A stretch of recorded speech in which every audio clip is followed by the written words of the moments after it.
With the arrival of August, in 2 days comes a slew of new state laws. Tonight, Heidi Wigdahl takes a look at what's changing come Tuesday. On August 1st, Minnesota will become the 23rd state to legalize recreational marijuana. That means if you're 21 or older, it will be allowed in limited amounts. But the new law prohibits, quote, opened cannabis products in a vehicle. Criminal records of Minnesotans with misdemeanor cannabis convictions will begin to be expunged. Meanwhile, a new law expands gun background checks in the state. The bill requires background checks for private transfers of pistols and semi-automatic military-style assault weapons.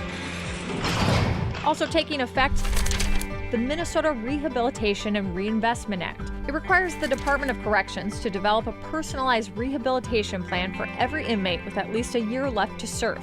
And if an inmate makes progress, it could reduce their sentence by up to 17%. This school year, changes are coming to active shooter drills. Schools must notify families at least 24 hours in advance about plans for an active shooter drill, and students can choose to opt out.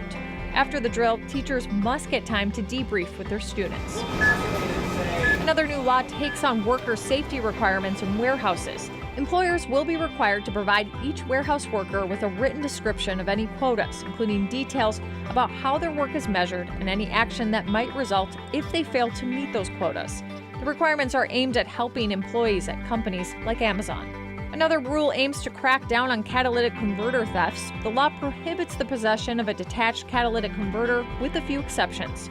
Scrap metal dealers also can't buy ones not attached to a car without markings that connect it to a vehicle. And from 4 wheels to 2. If you're riding your bike on the road and clear from other cars, you'll now be able to legally roll through stop signs.